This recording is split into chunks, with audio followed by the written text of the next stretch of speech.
Olá, caros alunos de escolas públicas e escolas particulares da capital Porto Velho.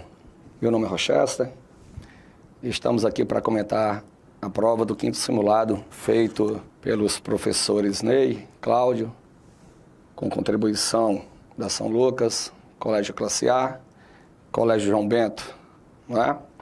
Bom, a prova contemplou quase todos ou todas as questões cobradas pelo Enem, né?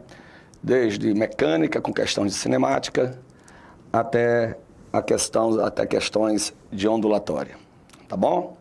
Então, meu nome é Rochester, sou professor de Física, sou engenheiro, estou fazendo mestrado na Uni em Física. Então, vamos começar pela primeira questão. A primeira questão fala sobre capacitores, né? Capacitores é um dispositivo elétrico que tem a função de armazenar energia potencial elétrica na forma de carga elétrica, né? A questão é uma questão que não levou muita dificuldade para o aluno que está preparado, porque todos os dados, né, foram dados na questão, então não foi, vamos dizer assim, o aluno não teve tanto raciocínio para resolver a questão, né?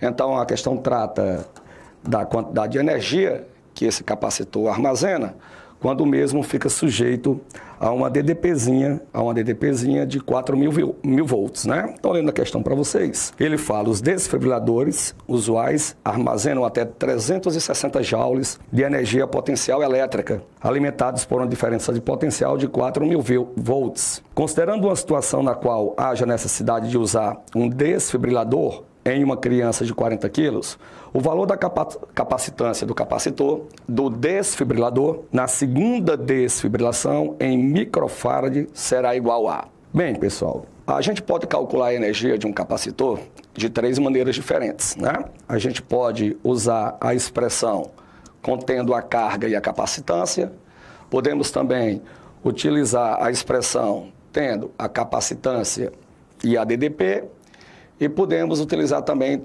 né, a expressãozinha tendo a carga e a DDP. Nessa questão, a gente já tem a DDP, né? Se a gente já tem a DDP e ele pede a capacitância, então a gente vai usar essa expressão para calcular a energia armazenada no capacitor. Tranquilo? Lembrando que tem uma tabela aí, né? Essa tabela informa para a gente que, para adulto, a primeira desfibrilação é de 200 joules, a segunda 300 joules e a terceira 360 joules. Mas veja que esses dados, né, essa coluna aí, ela pode ser totalmente desprezada, porque a contextualização da questão trata de uma criança, né? Então a gente abandona a primeira coluna e a gente vai para a segunda coluna. Na segunda coluna nós temos, na verdade, dois valores: 2 joules por quilo de criança e 4 joules por quilo de criança. Note que na contextualização da questão, ou seja, no enunciado, ele se refere à segunda desfibrilação. Então, o valorzinho que a gente vai usar é de 4 joules por quilo, não é? Lembrando que a criança tem 40 quilos, a gente faz uma regra de 3 inicialmente, né, para calcular a quantidade de energia. Porque a quantidade de energia na tabela é para 1 quilo, a criança é de 40 quilos.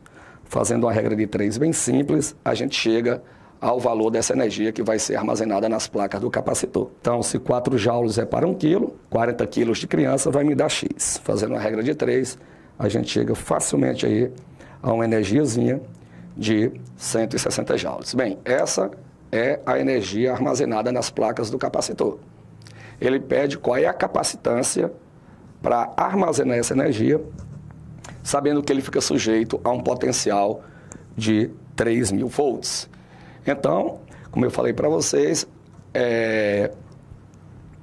nós temos 3 formulazinhas para calcular essa capacitância, mas a gente vai, nessa questão, optar pela energia igual a capacitância vezes o potencial ao quadrado dividido por 2, tá bom?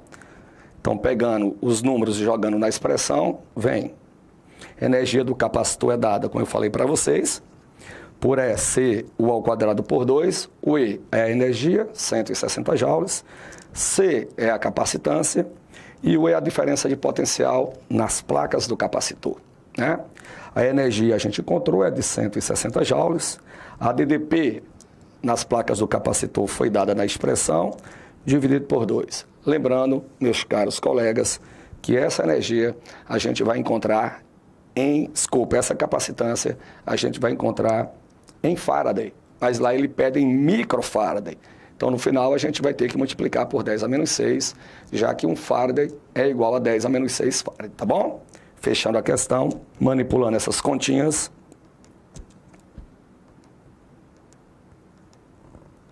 A gente chega a 20 vezes 10 elevado a menos 6 Faraday.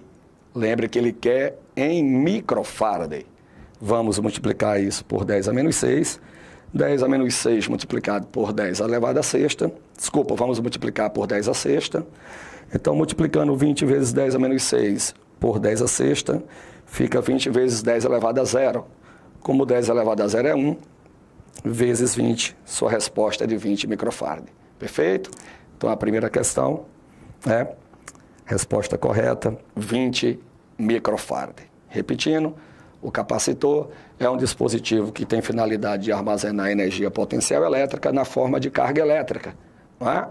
Exemplos de capacitores no dia a dia, aquela arma de choque, o taser, o desfibrilador ventricular, né, que foi contemplada nessa questão, e também na máquina fotográfica, o flash, aquela energia bem intensa, né, aquela luz bem intensa, do flash de uma máquina fotográfica, aquilo ali também vem de um capacitor, né? O flash, por sinal, já foi cobrado em questões do Enem. Tranquilo assim? Valeu? Vamos para a segunda. Segunda questão. Existem cidades brasileiras que adotam tensões nominais diferentes para distribuições de energia elétrica. Algumas tensões são destinadas à ligação de aparelhos eletrodomésticos em geral, como geladeira, televisão, ferro elétrico, etc. Enquanto outras são utilizadas para acionamento de equipamentos de potências maiores. Entre as tensões mais usuais nas residências das cidades de Belém e Fortaleza, encontram os valores de 127 volts e 220 volts, respectivamente. Considerando que dois equipamentos bivolt ligam em ambas as tensões idênticos que consomem a mesma potência, seja ligado nas duas capitais, é correto afirmar que... Bem, turma, essa é uma questão clássica, né? Essa é mais uma questão de eletricidade e uma questão clássica, aquela famosa pegadinha, né? Essa eu gosto de comentar com os alunos em sala de aula, que é aquele tipo de questão que o aluno morre errando, achando que está acertando. Por quê, professor? Vamos lá. Veja que no final ele quer que os aparelhos são de mesma potência, ele diz isso. No finalzinho, ele fala isso, considerando que os dois equipamentos bivolts idênticos que consomem a mesma potência. Então a palavra-chave aqui, ó, mesma potência. Tranquilo? Tenho certeza que essas duas palavrinhas ela é a pegadinha da questão. Porque quando ele fala mesma potência e sejam ligados nas duas capitais, é correto afirmar aqui. O que é usual no dia a dia, por falta de informações, é que nós temos o costume, né, os alunos têm o costume de achar que quando um aparelho é ligado em 220 volts, ele consome mais energia do que um de 127 volts. Isso não é correto. Pelo simples fato de a energia ser o produto da potência vezes o intervalo de tempo. Então veja que na própria definição da energia consumida pelos aparelhos, não envolve a tensão. Então o aluno de cara, ele acha que essa questãozinha aqui, que o aparelho ligado em 220 volts, na verdade, ele vai consumir mais energia, o que não é verdade. Né? O consumo de energia é dado pela potência e pelo tempo em que o aparelho permanece ligado. Como os aparelhos apresentam a mesma potência, eles vão consumir a mesma energia. Né? Você deve estar se perguntando, professor, mas ele não se referiu ao tempo. Mas questões como essa, a gente tem que analisar supondo os aparelhos ligados no mesmo intervalo de tempo. Não fica sem sentido. Tá? Então, voltando. Tensões 127 volts, 220 volts. Consumo de energia. Consumo de energia não está ligado com tensão. Consumo de energia está ligado com potência e com tempo. Como no enunciado, as potências são iguais, então as energias consumidas são iguais. Até aí, tranquilo? Então, a alternativa A, ela está incoerente porque ele fala que o consumo de energia e a corrente elétrica no equipamento serão maiores em Belém do que em Fortaleza. Não, o consumo de energia, como eu já frisei para vocês, caros alunos, é o mesmo, já que a potência dos aparelhos é a mesma, tá bom? Agora, em relação à corrente elétrica, é de fato que todos os alunos do ensino médio, que já cursaram o terceiro ano, que estão cursando o terceiro ano, né, logo porque nós estamos no final do terceiro ano, nós estamos no final do semestre, então com certeza no curso de eletricidade já havia uma formulazinha chamada P igual a I vezes U, que é o famoso PIO, tranquilo? O famoso PIO. Então vamos lá, eu vou escrever aqui essa expressão PIO, tá bom? Vamos nós. O que representa, professor, cada letra dessa? Bom, P é a potência, tranquilo? E a intensidade de corrente elétrica, e a letra U é a voltagem, né? É popularmente conhecido como voltagem, mas o nome científico, na verdade, né, é uma DDP, é uma tensão elétrica, tranquilo? Veja que nessa expressão a potência é a mesma. Então, se a potência é a mesma, então I vezes U são grandezas inversamente proporcionais. Não é verdade? Então, aparece aí mais uma surpresa. Veja que o aparelho que vai ser percorrido por mais corrente elétrica é o de menor tensão. Então, voltando ao que eu falei para vocês, é uma questão clássica e uma questão pegadinha. Por que pegadinha, professor? Porque no dia a dia parece que o aparelho que tem maior tensão, ele é o que vai consumir mais energia. Quando você vai para a definição, para a parte quantitativa do cálculo da energia, você vê que a tensão não aparece. Aparece a potência do aparelho e o intervalo de tempo. Como na questão os aparelhos apresentam a mesma potência e estão ligados no mesmo intervalo de tempo, então a energia dos aparelhos consumida vai ser a mesma. Não é legal isso? Não é? Ok? Vamos para a corrente. Como a potência é a mesma, o que acontece com a corrente e com a tensão? Vamos lá, isso é matemática. Se a potência é constante, então a corrente e a tensão são grandezas inversamente proporcionais. Porque ó, a potência mantendo-se constante, se você aumentar a corrente e aumentar a tensão, isso não vai permanecer constante.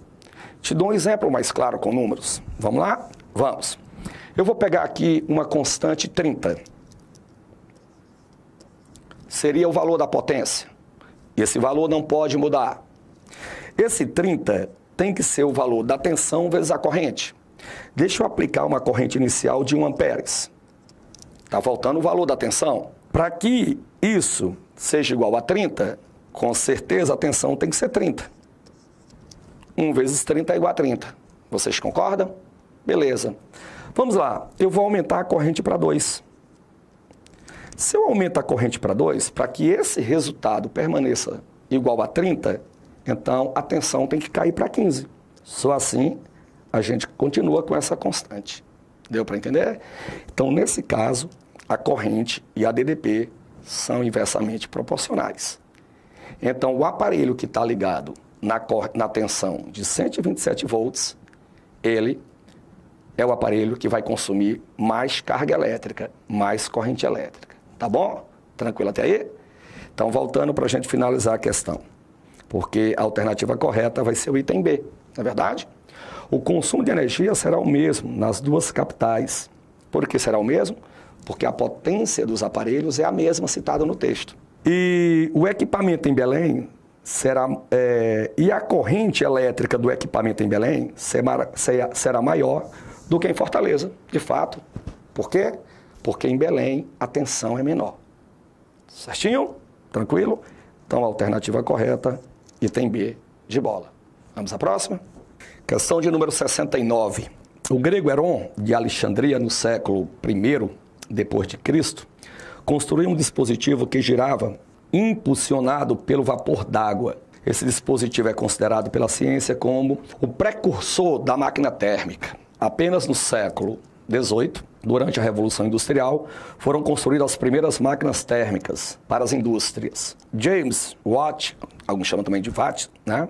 Em 1770, criou um novo modelo de máquina térmica, com grandes vantagens em relação às existentes na época, revolucionando a sociedade. Hoje, muitas máquinas que fazem parte do nosso dia a dia, automóvel, geladeira, caldeira, freezer, ar-condicionado, etc., opera segundo princípios termodinâmicos. Sobre as máquinas térmicas, considere as seguintes afirmações. Bom, uma questão de termodinâmica, né? Onde basicamente aí vai envolver a segunda lei da termodinâmica. Tranquilo? Vamos para as opções? Vamos nós.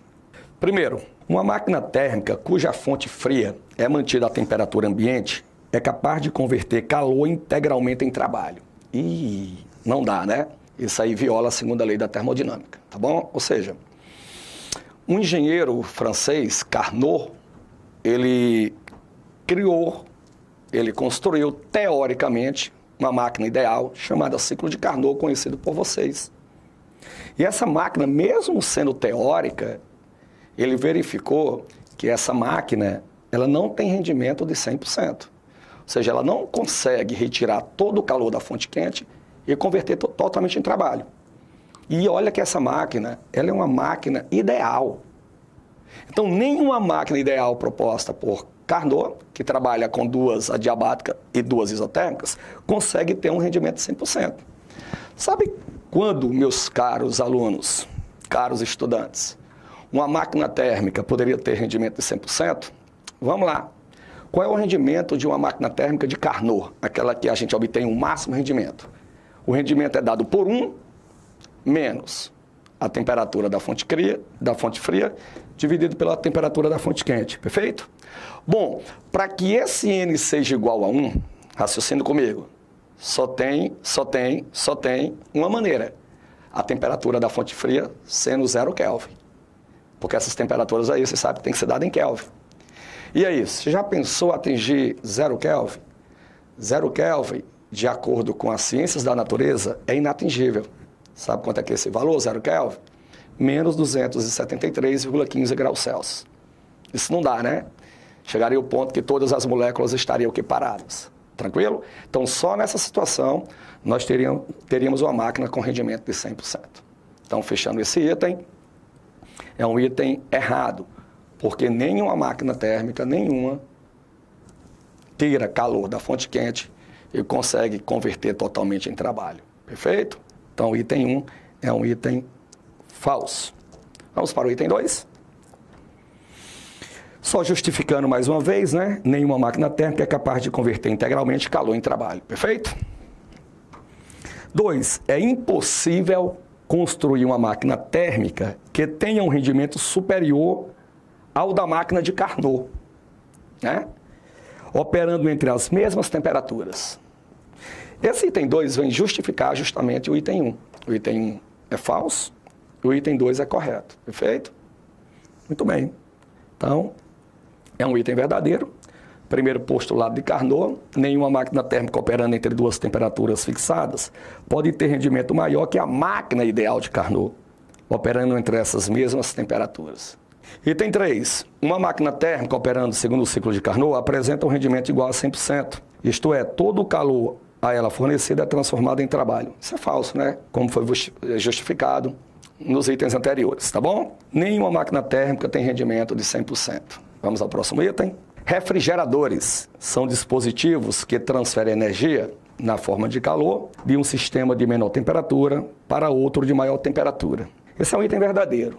Bom, quando a gente fala em máquinas térmicas, né, a gente quer lembrar ou a gente acha que as máquinas térmicas só são aquelas que tiram calor da fonte quente, parte desse calor é convertido em trabalho e o outro é rejeitado para a fonte fria, né? Essa seria uma máquina térmica mais popular, vamos dizer assim, seja as mais trabalhadas. Mas o refrigerador também é tido como uma máquina térmica, só que ela faz o papel inverso. O que é o papel inverso? Vamos pensar. A máquina térmica convencional mesmo, aquela que realiza trabalho, o que é que ela faz? Ela tira calor da fonte quente, parte desse calor é convertida em trabalho e outra parte desse calor é rejeitada para a fonte fria, geralmente o meio ambiente. O refrigerador é o contrário. Veja que ele não consegue realizar trabalho, tem um compressor. Veja que nos refrigeradores tem sempre um compressorzinho. Então, para que seja retirado calor da fonte lá, que no caso é da fonte fria, né? Porque o calor vai ter que ser tirado da fonte fria, do congelador. Então, essa máquina tem que receber trabalho através do compressor. Então, essa máquina, em vez de realizar trabalho, ela faz a receber trabalho através de um compressor. Aí, através desse trabalho, né, é tirado o calor da fonte fria e rejeitada para a fonte quente, que é o meio ambiente. Então, os refrigeradores também são máquinas térmicas, só que elas fazem o papel inverso, né? Ou seja, tem que ter um movimento lá, não é um movimento espontâneo, tem que ter um compressorzinho, para que essa máquina consiga, tá certo, receber trabalho, tá bom? Mas o item é um item verdadeiro. Refrigeradores são dispositivos que transferem energia na forma de calor de um sistema de menor temperatura para o outro de maior temperatura. Só que isso aí não é espontâneo, né? Vamos lembrar sempre que o calor tem que fluir espontaneamente da fonte quente para a fonte fria. No caso aí, o calor está fluindo da fonte fria para a fonte quente, mas isso não é espontâneo. Isso não é espontâneo. Tem que ter um compressorzinho aí, mas não deixa de ser uma máquina térmica, tá bom? Só que nesse caso aí, é uma máquina térmica que tem que receber trabalho, tá certo? De um dispositivo externo, que geralmente são os compressores, tá bom? Mas é um item, sim, verdadeiro. A gente só vai dizer aí que esse calor, ele não flui espontaneamente. Tem que ter um compressorzinho, tá bom? Então, item verdadeiro. O funcionamento das populares geladeiras baseia-se em um processo de transferência de calor de uma fonte fria para uma fonte quente, como eu falei. Mas tem que ter a ajuda de um compressor. Ou seja, o movimento não é espontâneo, não, é forçado. Ou seja, item 2 e item 4. Questão 70. O que normalmente se faz para gelar uma bebida é deixá-la em contato com uma fonte fria. Isso é verdadeiro, né? Você deixa lá uma bebida lá dentro de um refrigerador, ela está em contato com a fonte fria, vai perder calor para a fonte fria, vai diminuir a temperatura e vai esfriar, logicamente. Esse tipo de processo é lento, pois depende de propriedades da matéria e da diferença de temperatura entre a bebida e a fonte fria. Pensando em agilizar o processo de resfriamento, dois estudantes brasileiros lançaram um projeto que gela latas de bebidas em até 2 minutos. O supercooler é um dispositivo que, ao ser acoplado às latas e acionado, faz com que as mesmas girem em alta velocidade, mantendo o contato com o gelo, fazendo com que o conteúdo da lata se resfrie desde a parede até o centro. Os processos de resfriamento predominante para gelar as latas, utilizando esse dispositivo, são... Turma, mesmo sendo uma tecnologia, vamos dizer assim, recente, essa questão ela podia ser resolvida por eliminação. Como, professor? Assim, os processos de transferência de calor, né, ou de propagação do calor, são 3. A condução, a convecção e a irradiação, conhecida também como radiação. Então, a condensação, na verdade, ela não se enquadra num processo de transferência de calor. A condensação, na verdade, é uma mudança de fase, é uma mudança de estado da matéria. Tá bom? Ok? Ou seja, é a matéria passando do estado de vapor para o estado líquido, concorda? Então, a condensação, aí onde tem condensação, aí a gente já podia eliminar. Então, o item A, professor, tem a condensação. Então, a condensação é uma mudança de fase, não é um processo, né, clássico de transmissão de calor. O item B, professor, tem a condensação. A condensação não é uma forma de propagação do calor, é uma mudança de fase. Pulei o item C, vamos ao item D. Professor, no item D tem radiação e condução. Esses, sim, são processos clássicos de propagação do calor. Mas veja que na questão aí não tem muito a ver com irradiação, não. Irradiação, né, é uma forma de propagação de calor onde envolve basicamente ondas eletromagnéticas.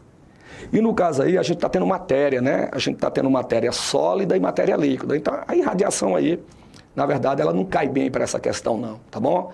A gente pode dizer que a forma de radiação aí existe, mas é totalmente desprezível, certo? Vamos para o item E, convecção e radiação. Mais uma vez, não é por aí, né? A irradiação aí, né, nesse tipo de tecnologia aí, ela é totalmente desprezível. Então, sobrou a alternativa C, que diz que é a condução e a convecção. Aí tem um comentário aqui bacana que eu vou ler para vocês sobre isso, tá bom? A base do funcionamento do supercooler é um princípio físico chamado de convecção forçada. Para quem não é da área, pode parecer só um nome feio, mas a gente explica. Sabe aquela sensação de refrescância quando ficamos na frente de um ventilador? Isso é o calor do nosso corpo sendo retirado pelo vento. Mas, nesse caso, o ventilador é o supercooler. E do lugar do ar fica o gelo, ok? Sacou? Tranquilo, gente? Então, é uma questão que podia deixar dúvida no aluno de fato, mas ele podia simplesmente sair por eliminação, já que a condensação não se enquadra nas formas clássicas de propagação do calor, e a irradiação aí, com certeza, é totalmente desprezível comparado com a condução e com a convecção. Tranquilo? Ok? Então, alternativa correta, item C.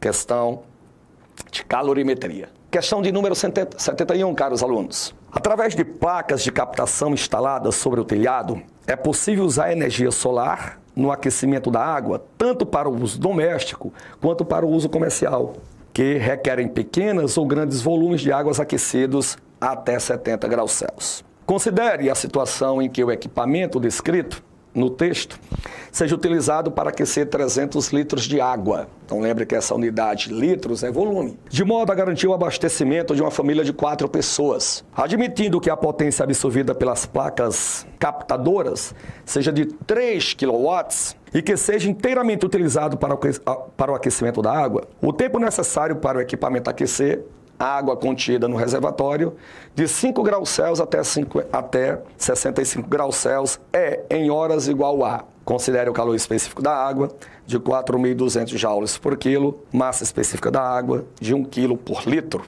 Tranquilo? Bom, essa questão é mais uma questão clássica, onde envolve potência da fonte térmica. Tá? Veja que o calor envolvido aí é o calor sensível, não o calor latente, pois a questão não se refere em mudança de fase.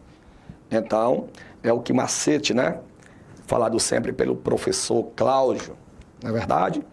Então, essa questão, como eu já falei, é uma questão clássica porque envolve a potência de uma fonte térmica. Como é que a gente calcula a potência de uma fonte térmica? Vamos lá? Bom, inicialmente foram colocados os dados aqui. 300 litros de água corresponde a uma massa de 300 kg. Professor, por quê? Porque a densidade da água é 1 kg por litro. Tranquilo? Se você... quando a gente for jogar esses valores lá no Quimacete, lá não tem um volume, tem massa. Então a gente vai precisar da massa. E ele me deu foi o volume. Mas lembre que a densidade da água, a massa específica da água, é de 1 kg por litro. Então, se é de 1 kg por litro, se eu tenho 1 kg de água, é a mesma coisa que dizer que eu tenho 1 litro de água. Então, como eu tenho 300 litros de água, então eu tenho 300 quilos, tá certo, de massa de água. É a massazinha que eu vou precisar. O calor específico da água é de 4.200 joules por quilo graus Celsius. Veja que a variação de temperatura da água. A água inicialmente está a 5 graus Celsius e chega até 65. Então a variação de temperatura é de 60 graus Celsius. Né? Essa potência não pode ser trabalhada em quilowatts, ela tem que ser trabalhada em watts, então é só multiplicar por 1.000. Então essa potência de 300 kW corresponde a 3.000 watts. Perfeito? Vamos para a formulazinha? Vamos lá. Está aí a famosa, né, potência de uma fonte térmica, que diz que a potência de um sistema que fornece calor é a razão da quantidade de calor transferida na unidade de tempo. Como o calor, na verdade, é um calor sensível e não latente, então onde tem o quê?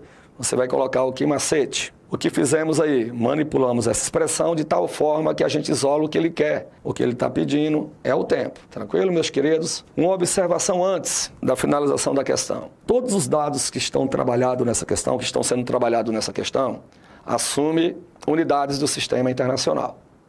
Logo, o tempo que eu vou encontrar tem que ser no sistema internacional.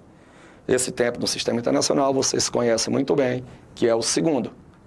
Logo, eu vou ter que fazer uma transferenciazinha para a hora no final. E vocês devem saber que 1 hora apresenta 3.600 segundos. Tranquilo?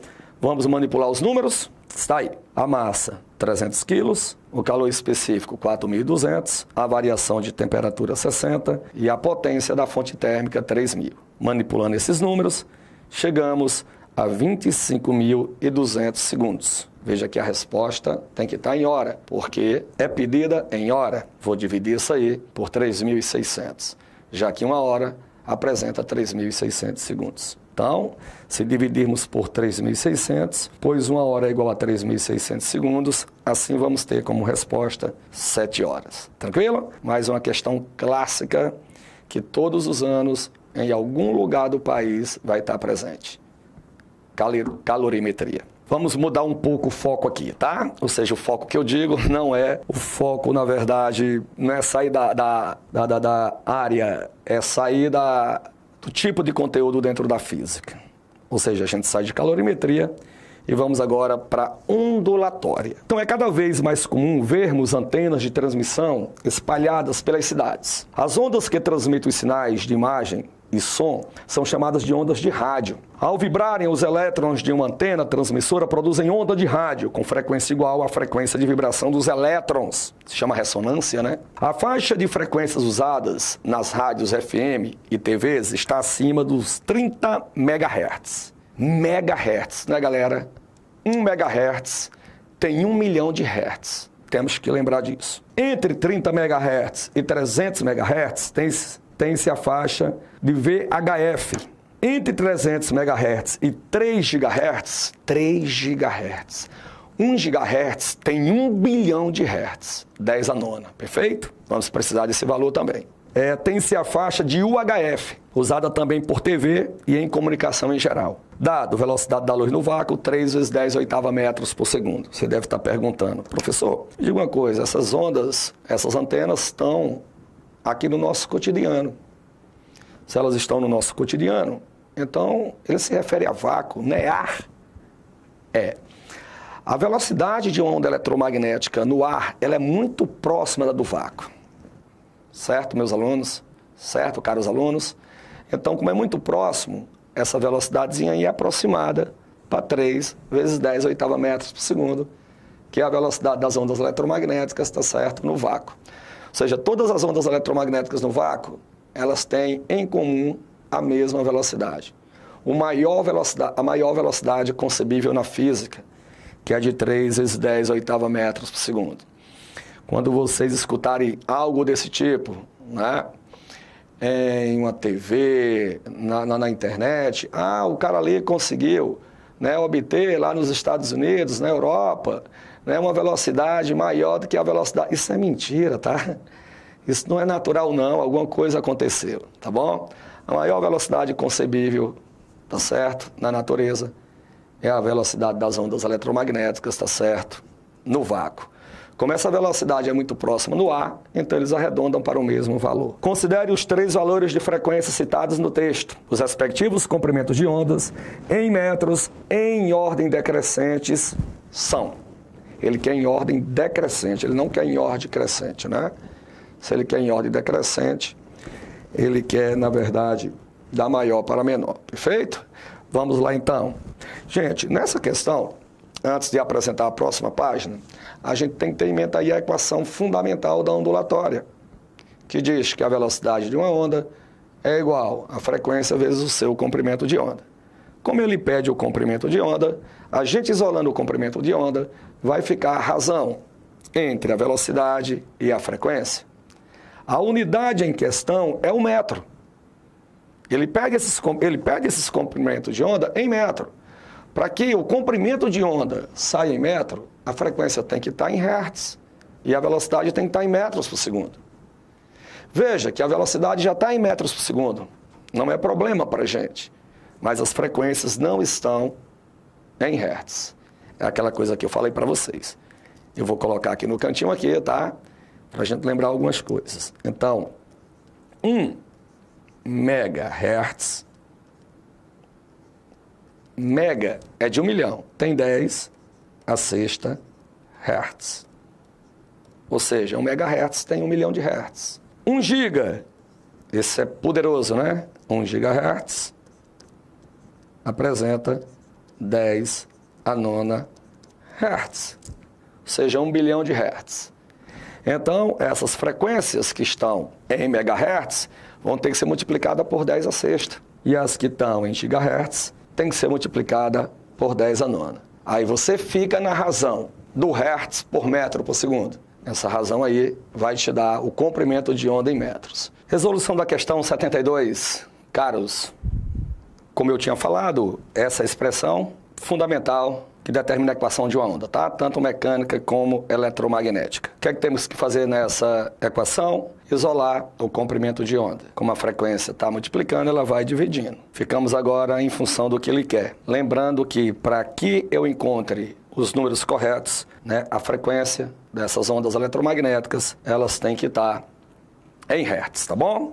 Continuando as manipulações, essa frequência é de 30 MHz, veja que no denominador apareceu 10 elevado a sexta, como eu tinha falado para vocês. Fazendo essas continhas, a gente chega a 10 metros. A outra é de 300 MHz, veja que apareceu mais uma vez o 10 elevado a sexta, porque 1 MHz tem 10 a sexta Hz. Manipulando essas continhas, nós chegamos ao valor 1. Veja que agora o múltiplo aí do Hertz agora é maior, é o giga. O gigahertz é de 10 a nona. Então aparece o 10 a nona lá no denominador. Fazendo essas manipulações, nós encontramos 0,1. Então, alternativa correta, alternativa B de bola.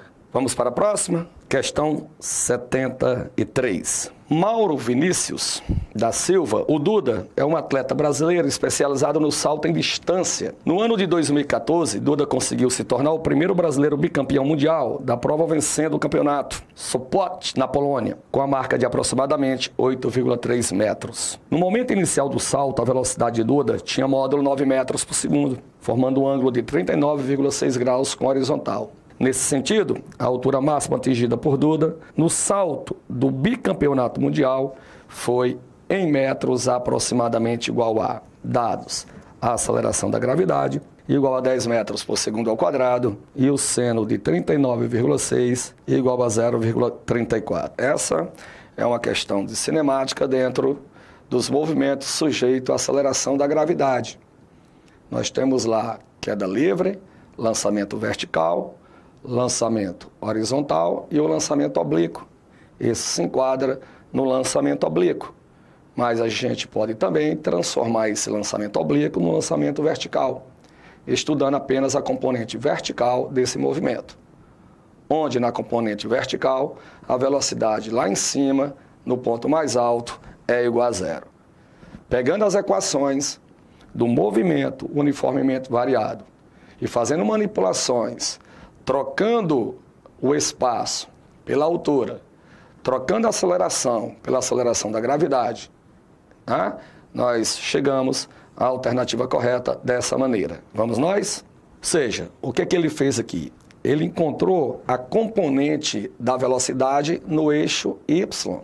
V0Y é V0 seno de θ. Então, V0Y fica 9 vezes 0,64. Você pode ter uma dificuldade de não estar enxergando isso, né? Porque a questão não traz um diagrama, mas eu desenho fácil para você isso aqui, tá bom? Onde é que aparece esse seno aí, professor? Vamos nós. Então, nós temos o lançamento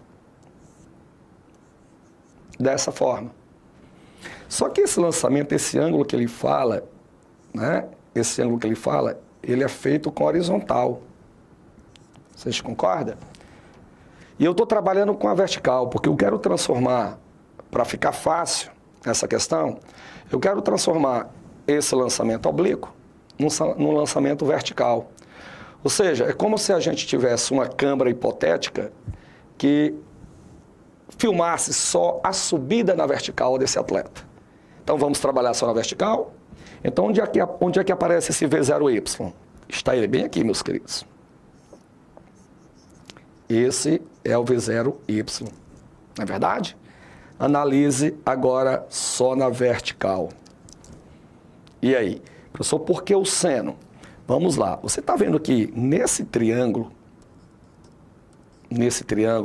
que eu acabei de achurar, a velocidade de lançamento corresponde à hipotenusa. Tranquilo? E esse ângulo θ, ele é formado com a horizontal. Se eu trabalhasse com a componente horizontal da velocidade, seria cosseno. Por quê, né? Porque a gente tem um cateto adjacente na horizontal.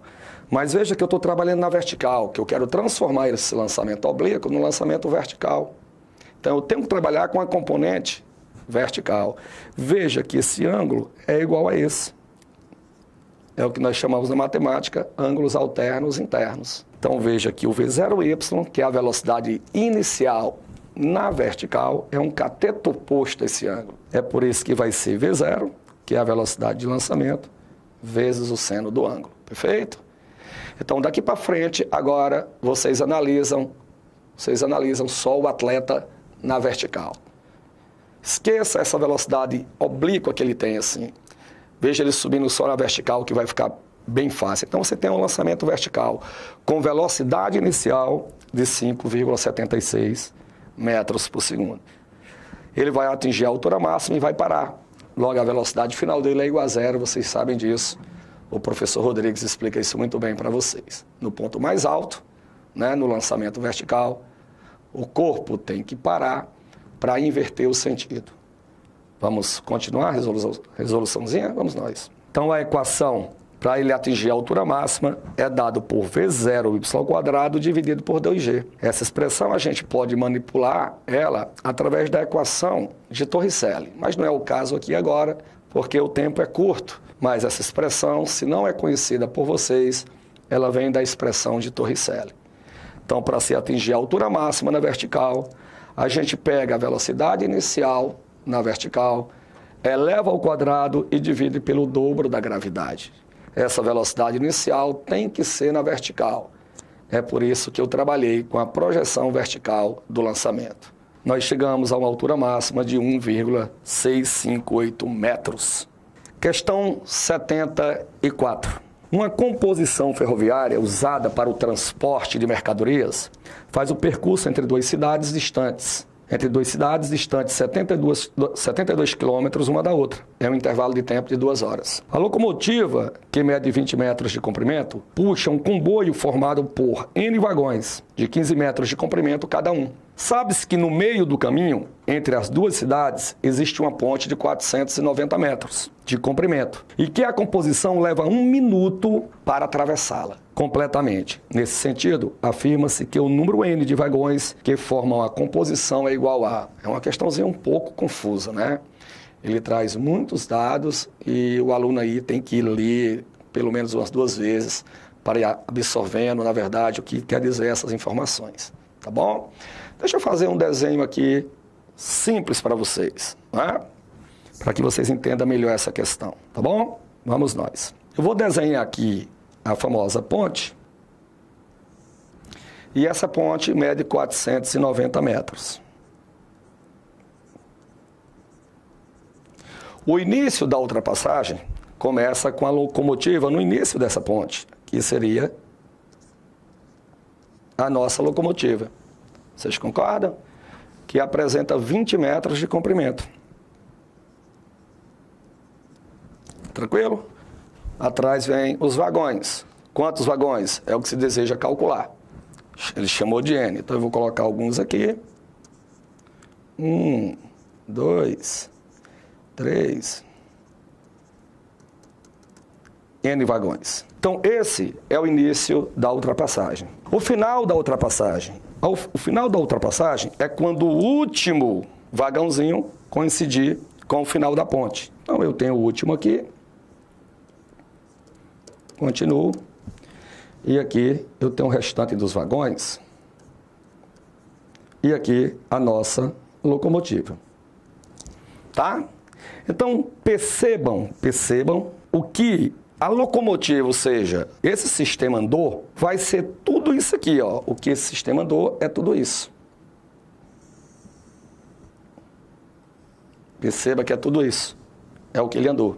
O que corresponde a tudo isso? O que corresponde a tudo isso, vamos fazer nossas continhas. Vai ser 490, que é o comprimento da ponte, mais 20 metros, que é o comprimento da locomotiva, mais o número de vagões vezes a quantidade, que vale 15. Percebam, mais uma vez, que é uma questão um pouco complicadinha, mas esse desenho ajuda um pouco. De novo, o início da ultrapassagem começa com o início da locomotiva no início da ponte e termina quando a extremidade final do último vagão coincidir com o final da ponte. Então, nós temos tudo isso aqui, ó, foi o deslocamento dessa locomotiva. Se vocês verificarem, tudo isso aqui vai ser 490 mais a quantidade de vagões, que eu não sei a quantidade de vagões que eu estou atrás, que é N, vezes 15, mais 20, que é o comprimento da locomotiva. Isso tudo tem que ser igual. Aí sim. Veja que a velocidade dessa locomotiva é dada por ΔS dividido por ΔT.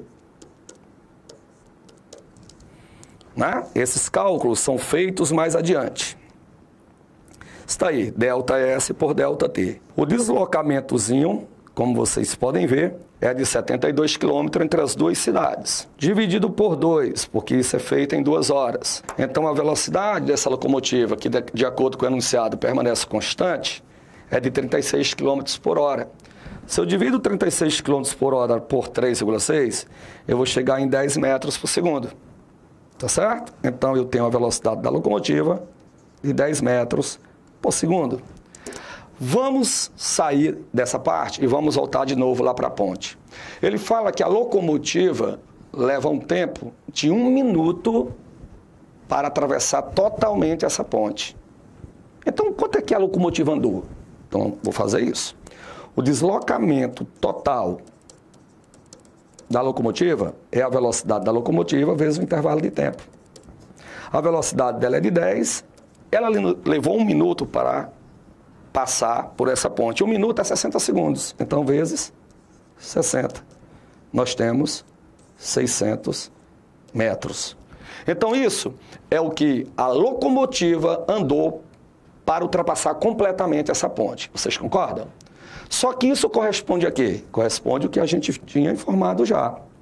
A 490, que é o comprimento da própria ponte, mais 20, que é o comprimento da locomotiva, mais o somatório de todos os vagões. Eu não sei quanto é a quantidade de vagões, mas como é que eu calculo o somatório de todos esses vagões?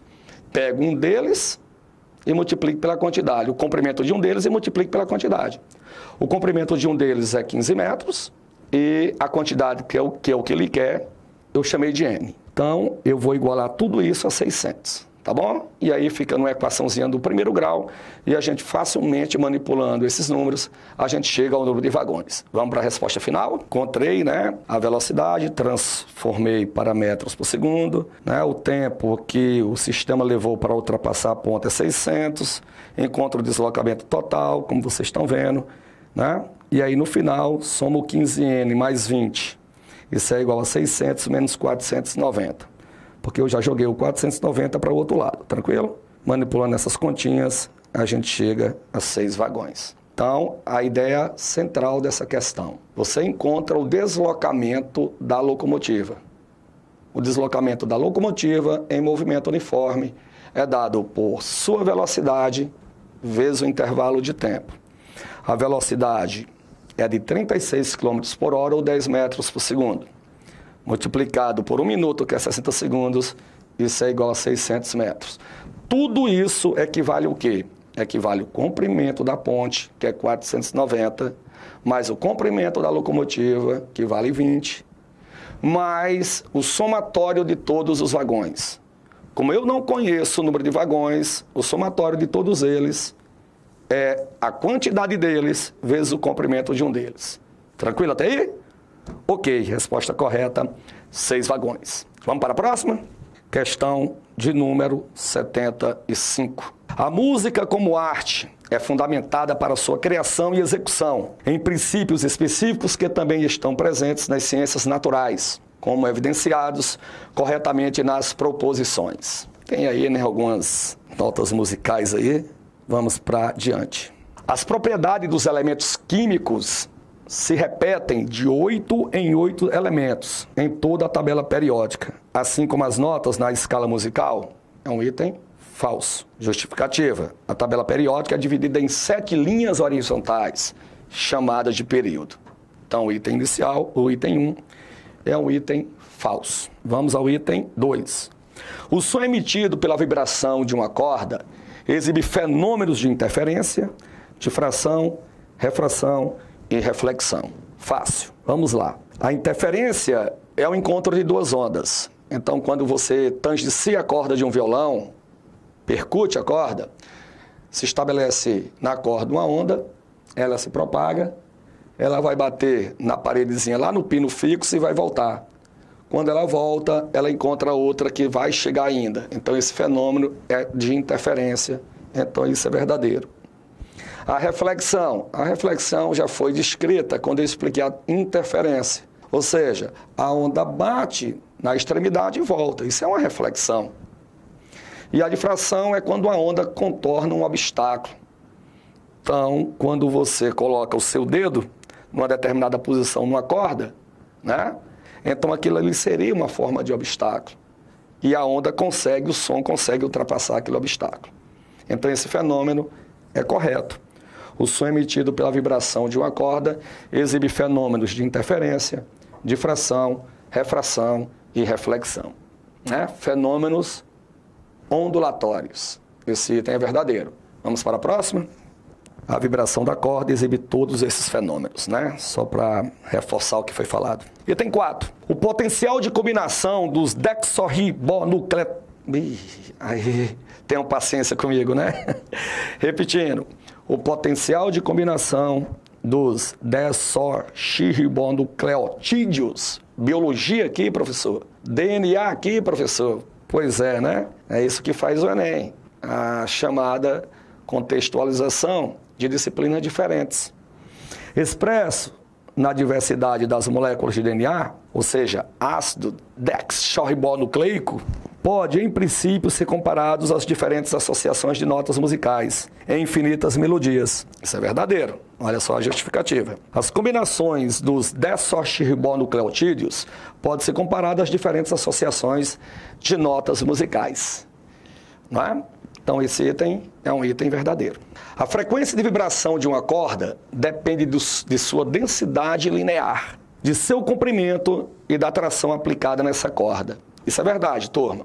De acordo com a equação de Taylor, a frequência é dada por NV dividido por 2L, numa corda. Quando você substitui a equação de Taylor nessa expressão, a equação de Taylor, na verdade, melhorando aí a minha informação, diz que a velocidade de uma onda numa corda é igual à raiz quadrada da tração, onde ela está presa, dividido pela densidade linear. Mas quando a gente pega essa equação de Taylor e joga lá na fórmulazinha da frequência, que é NV por 2L, a gente chega a essa expressão, né? Onde vem dizer para a gente que o item é verdadeiro. A velocidadezinha é dada pela raiz quadrada da tração, dividido pela densidade linear da corda. E a frequência, sim, depende desses fatores, então isso é verdadeiro. Voltando, só para reforçar o que eu falei, olha só o que ele diz no item. A frequência de vibração de uma corda depende de sua densidade linear, de seu comprimento e da tensão aplicada na corda, isso é verdadeiro. Vamos lá, deixar bem claro. Como é que a gente calcula a frequência de vibração em uma corda? Né? Número de harmônicos vezes a velocidade dividido por 2L, onde L é o comprimento da corda. Mas quando no lugar de V você vai colocar a equação de Taylor, raiz quadrada da tração dividido pela densidade linear. Então, você nota que a frequênciazinha, ela vai ficar em função da densidade linear, do comprimento e da tração aplicada na corda. Então, esse item, sim, é verdadeiro. As etapas de mitose, interfase, em células embrionárias, ocorrem ciclicamente, sob ritmo que propicia a rápida proliferação celular, também é um item verdadeiro. O item que o aluno deve ter ficado um pouco chateado, né? Porque houve aí a combinação da biologia com a física, mas se preparem, né? Daqui para frente, realmente, a tendência é essa, né? É as ciências da natureza, uma está totalmente ligada à outra, né? Não vamos dizer totalmente, mas uma, né? Com feedback com a outra. Isso vai ser cobrado cada vez mais daqui para frente. Então, justificando, é um item verdadeiro. A mitose é um processo importante no crescimento dos organismos multicelulares e nos processos de regeneração dos tecidos do corpo, pois ocorre nas células somáticas. Bom, então essa foi a correção da prova. Desejo a vocês que tenham feito uma boa prova e que tenham bastante dedicação nessas semanas finais e que façam também uma boa prova no Enem. Esse é o desejo da equipe, né, de física, de matemática, de biologia, de português, de química, etc., que junto com Ney e o Cláudio, que são os organizadores desse simulado, né, desejo a vocês toda a sorte no Enem, tá bom? Até a próxima.